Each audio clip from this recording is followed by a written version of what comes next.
স্বামীর অল্প ইনকামে সংসারের খরচ বাঁচাতে বাড়িতে আমি কি সবজি চাষ করে মাসে ৫০০ থেকে ১০০০ টাকা অনায়াসে জমিয়ে রাখতে পারি তার দারুণ উপায় নিয়ে আমি চলে এসেছি।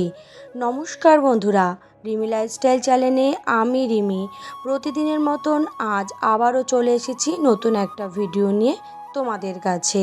আশা করি দূরে কাছে যে যেখান থেকে ভিডিওটা দেখছো সকলে ভালো আছো, আর তোমাদের ভালোবাসায় আমিও খুব ভালো আছি। বন্ধুরা, আজকের ভিডিওটা শুরু করলাম এখান থেকেই। এই যে বিকালে কিছু নারকেল পড়েছিল, সেগুলোকে তুলে নিয়ে এসেছি। দুপুরবেলা পেরেছিল তাই কয়েকটা তুলেছে, আর বাকি যেগুলো জলে পড়েছে সবাই ধুয়ে না উপরে রেখে দিয়েছে, তাই আমি ট্রেটা নিয়ে চলে গেছি নারকেলগুলোকে কুড়িয়ে আনতে। আর এই যে গাছের যত্ন করা শুরু করে দিয়েছি। যেহেতু আজকের ভিডিওর প্রথমে শুরুতেই বললাম যে আমি কি সবজি বাড়িতে চাষ করে অনায়াসেই ৫০০ থেকে ১০০০ টাকা অনায়াসে কিন্তু সঞ্চয় করে নিতে পারি, তার জন্য গাছের কিন্তু যত্নের প্রয়োজন। গাছের প্রধান যত্ন বলতে পারো মাটি, আর ঠিকঠাক পরিচর্যার জন্য জল, একটু আলো বাতাস এগুলো যাতে সঠিকভাবে পায় সেদিকেও কিন্তু একটু লক্ষ্য রাখতে হবে। আর তার জন্যই এই যে বিকালের দিকে না গাছের জল দেওয়াটা বেশ ভালো। দেখো কত সুন্দরভাবে গাছগুলোকে সারিবদ্ধভাবে লাগিয়েছি।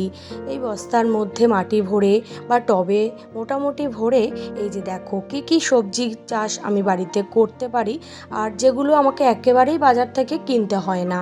এই যে প্রথমেই দেখাচ্ছি লঙ্কা দেখিয়েছি, তারপরে এই যে পুঁই শাক গাছ। এই পুঁই শাকটা কিন্তু মোটামুটি আমরা সারা বছর বলতে পারো বাড়িতেই খেয়েছি, একদমই বাইরে থেকে কিনে আনতে হয় না। আর এই যে লঙ্কা দেখো মোটামুটি সব গাছই লঙ্কা লাগিয়ে দিয়েছি। উপরের দিকে কয়েকটা লঙ্কা গাছে লঙ্কা আছে, এই নিচের দিকের গাছগুলোতে নতুন, তাই তেমন একটা লঙ্কা হয়নি। আর এদিকে উচ্ছে গাছের চাষ করেছি, আর সারা শীতকাল জুড়ে এই যে শিম গাছের চাষ কিন্তু করেছি। যেহেতু আমরা গ্রাম অঞ্চলে থাকি, মোটামুটি বাড়িতে কিন্তু সকলেই এই টুকটাক চাষ করি বলে বাড়িতে কিন্তু এই সব সবজিগুলো আনতে হয় না। তাতে কি করে মাস গেলে অন্তত ৫০০ থেকে ১০০০ টাকা কিন্তু অনায়াসে সঞ্চয় করে রাখা যায়। এই যে দেখো মেন কত সবজি আমি চাষ করেছি, আজকের ভিডিওতে আমি সেটাই দেখাবো যে আমাদের বাড়িতে মোটামুটি কোন সবজি চাষ হয়, আর যেগুলোকে চাষ করার ফলে আমাদের কিন্তু সংসার খরচে বাজার যে খরচটা সেটা কিন্তু অনেকটা কম লাগে, অনেকটাই। শুধু বলতে পারো ওই আলুটা বেশি পরিমাণে লাগে, যেহেতু আলু চাষ করতে গেলে অনেকটা জায়গা লাগে, কিন্তু আলুটাও কিন্তু টুকটাক আমরা চাষ করি, সেটা আসলে সবার হয়ে ওঠে না।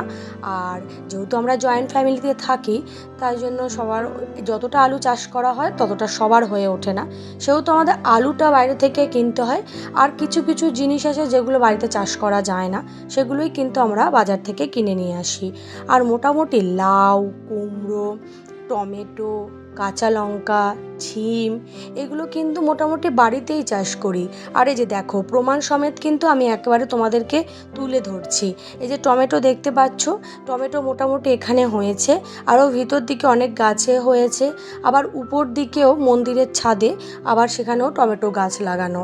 মোটামুটি যা টমেটো হয়ে যায় আমাদের কিন্তু বাড়িতে প্রত্যেকজনের দুটো করে হলেও হয়ে যায়। আর সবার তো আর সবসময় এক তরকারি খেতে ইচ্ছা করে না, ওই যখন যা মনে হয় তখন সে ছিঁড়ে নিয়ে নেয়। আর এদিকে দেখো আবারও কুমড়ো গাছ লাগিয়েছে, দেখো কুমড়ো গাছগুলো কিন্তু কত সুন্দর তত্তরিয়ে উঠেছে। আর গ্রামে থাকলে কিন্তু এই সুবিধাটা সত্যিই খুব পাওয়া যায়। আর শহরে যারা থাকে তারাও কিন্তু চেষ্টা করে বাড়ির ছাদ বাগানে, তারা কিন্তু ছাদে সুন্দর করে মাটি দিয়ে এই টুকটাক সবজি চাষ কিন্তু করে। আর এই দেখো আমি কত রকম সবজি চাষ করেছি, মানে আমি নয়, আমাদের বাড়িতে যেহেতু সবাই মিলে করে, আমিও মাঝে মাঝে দেখভাল করি। আর বেশিরভাগটাই দেখে আমার শাশুড়ি মা, তার হাতে নাকি গাছ খুব ভালো হয়, সে চাষ জিনিসটা ভালোই বোঝে, আমরা তেমন একটা বুঝি না। আর এদিকে দেখো পালং শাক হয়েছে, ডাঁটা শাক হয়েছে। পালং শাকের ভিডিও তো আমি অনেক দিয়েছি, যখন ছোট ছিল তখন কিন্তু দেখিয়েছি। আগে একটা ভিডিওতে দেখিয়েছিলাম যে ডাঁটা শাকগুলো ছোট ছোট ছিল, দেখো কি সুন্দর বড় হয়ে উঠেছে। আর সত্যি কথা পালং শাকগুলো দেখো কীভাবে মানে বেরিয়েছে, কি আর বলবো।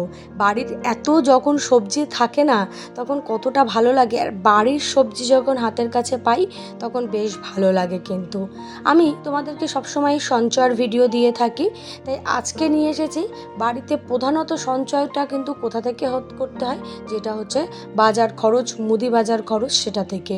মুদি বাজারের জিনিস তো তেমন একটা উৎপন্ন করা যায় না, সেটা দোকান থেকেই পাইকারি দরে কিনে নিয়ে আসি। কিন্তু এই বাজার যেগুলো সবজি অন্তত বাড়ি থেকে তৈরি করা যায় সেগুলো কিন্তু আমাদের বাড়িতেই রয়েছে। তোমরা দেখতেই পেলে কত রকমের সবজি চাষ আমাদের বাড়িতে হয়ে থাকে। আর লাউয়ের কথা আর কি বলবো, এই সারা বছরে আমরা একটা লাউ বাইরে মানে বাজার থেকে কিনে খাইনি, এই বাড়িতেই হয়ে চলেছে। এখন না আর খেতেও ইচ্ছা করে না। আর কি মানে কি বলবো, আমাদের বাড়িতে মোটামুটি অনেক কিছুরই চাষ করা হয়, বলতে পারো প্রায় 10 রকম সবজির চাষ আমাদের বাড়িতেই হয়। তাহলে মোটামুটি কিন্তু বাড়ি থেকে এই যে সবজিটা যেহেতু আমরা পেয়ে থাকি, সেহেতু আমাদের বাজারের খরচটা কিন্তু কম হয়। সেখানে আমরা বাড়িতে অনায়াসে 500 থেকে বলতে পারো 1000 টাকা অনায়াসে কিন্তু সেখানে সেভ করে নিতে পারি। আর যেহেতু আমাদের জয়েন্ট ফ্যামিলি, সেহেতু অতটা সেভ না হলেও কিছুটা হয়। আর যাদের 2-1 জন পরিবারের লোক, তাদের কিন্তু অনায়াসে হয়ে যেতে পারে যদি একটু কষ্ট করে, নিজেদের অবসর সময়গুলোকে একটু কাজে লাগায়, তাহলে কিন্তু তারাও পারবে এই বাড়িতে টুকটাক চাষ করতে। আর বাড়িতে যদি এরকম টুকটাক চাষ করা যায় তাহলে কিন্তু মনটাও ভালো থাকে। আর কি বলবো, একদম ভালো শুদ্ধ সবজি পাওয়া যায়, এতে কোনো রকম মানে কীটনাশক ব্যবহার করা থাকে না, সেহেতু এগুলো খেলেও ক্ষতি না। আর এই যে বাঁচতে বসেছে এগুলো কে জানো, সর্ষে। এইগুলো আমার শাশুড়ি মা লাগিয়েছিল। দেখো সর্ষে পাতা তো খেয়েছেই, অর্থাৎ সর্ষে শাক বলে, সেটা তো খাওয়া হয়েছেই। আমি তেমন একটা ভালো খাই না, কিন্তু বাড়ির অন্যরা খেয়েছে। আর এখন দেখো এগুলো শুকিয়ে গেছে, এই যে এগুলোকে কি করে যেন সর্ষে বার করবে। আমি যেহেতু ভিডিও করে তোমাদেরকে সমস্তটা একদম বাস্তব দেখাচ্ছি, যার মধ্যে সত্যতাই ভরা, সেখানে ওর জন্য আমি দেখাচ্ছি। কিন্তু আমি সর্ষে না তেমনভাবে ছাড়াতে পারি না, ওই বসে বসে সারাচ্ছি। আর এই যে দেখো অনেকগুলো সর্ষে হয়েছে। আবার শাশুড়ি মা জিজ্ঞাসা করছেন তুমি কি করছো, আমি যে এই যে সর্ষে ছাড়াচ্ছি। বলে এইভাবে ছাড়ায় না, এইভাবে নিচে ফেলে নাকি কিভাবে পাড়ালে, ওই মানে চটের উপর পাড়াতে হয়, মানে আস্তে আস্তে পাড়ালে বা ডললে, তাহলে নাকি সর্ষেগুলো খোলা থেকে বেরিয়ে আসে আর পাওয়া যায়। যাই হোক, দেখো আজকে কিন্তু তোমাদের ভিডিওটা একটু অন্যরকম করেই দেখালাম।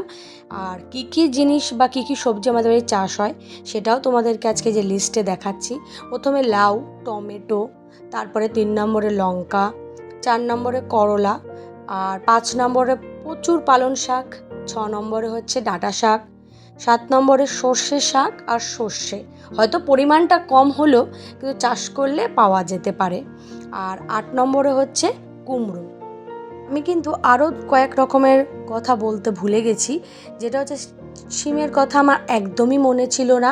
তারপর লতি, কচুর শাক, এইগুলো মোটামুটি কিন্তু আমরা বাড়িতেই পেয়ে থাকি, সেগুলো বলতে মোটামুটি ভুলে গেছি। এখানে 8 রকম দেখিয়েছি, এছাড়াও আরও 2-1 রকম অ্যাড করলে মোটামুটি 10 রকমের সবজি আমাদের বাড়ি থেকেই পাওয়া যায়। যাই হোক, এই যে দেখো আজকে একদম পুরো একদম বাস্তবের সাথে তোমাদেরকে একটু দেখালাম যে আমাদের বাড়ি কী কী সবজি চাষ হয় বলে মোটামুটি আমার খুচরো পয়সা অল্প অল্প করে বাঁচছিল। মাস গেলে বাজার খরচ থেকে 500 থেকে 1000 টাকা আমি অনায়াসে সঞ্চয় করে নিতে পারি। আর রইল বাকি পুকুর ভর্তি মাছ, সেটাও কিন্তু আমাদের বাড়িতে পাওয়া যায়, যেমন শোল মাছ, রুই মাছ, তেমন হচ্ছে গিয়ে রুই না, ওই যে চারা পোনা যেগুলো বলে সেই মাছ, তারপর পাঙাশ মাছ আর কই মাছ, এই মোটামুটি মাছ কিন্তু আমাদের পুকুরে ভর্তি। মোটামুটি এগুলোও কিন্তু আমাদের বাইরে থেকে কিনতে হয় না। আমি যতটা জানি যে এই শোল মাছ, কই মাছ এগুলো নাকি বর্তমানে দামটা একটু বেশি, সেইটা কিন্তু আমরা এখনও পর্যন্ত বাইরে থেকে কিনে খাইনি, বাড়ি থেকেই হয়ে যায়। যাই হোক বন্ধুরা, সকলে ভালো থেকো, সুস্থ থেকো। আর নতুন বন্ধু যারা আজকের এই ভিডিওটা দেখছো আর ভিডিওটা দেখে ভিডিওর কোনো কথা কোনো অংশ যদি ভালো লাগে তাহলে অবশ্যই সাবস্ক্রাইব করে পাশে থেকো। আর পুরনো বন্ধুদের জন্য রইলো আমার তরফ থেকে অনেক অনেক ভালোবাসা। আর আমার ভিডিওটা ভালো লাগলে অবশ্যই লাইক কমেন্ট করে দিও, কারণ তোমাদের লাইক কমেন্টই আমাকে আরেকটু এগিয়ে যেতে সাহায্য করবে। আর আজকের মতন টাটা। আর আমি যা দেখালাম সেটা কিন্তু একদম বাস্তবের সঙ্গে তুলে ধরার চেষ্টা করলাম। আশা করি তোমাদের যদি ভালো লাগে তোমরাও বাড়িতে চেষ্টা করো, এরকম টুকটাক সবজি চাষ করো, তাহলে তোমাদেরও মনটা ভালো থাকবে। আর আজকের মতন টাটা, আবার আসি নতুন একটা ভিডিওতে দেখা হবে। সকলে ভালো থেকো।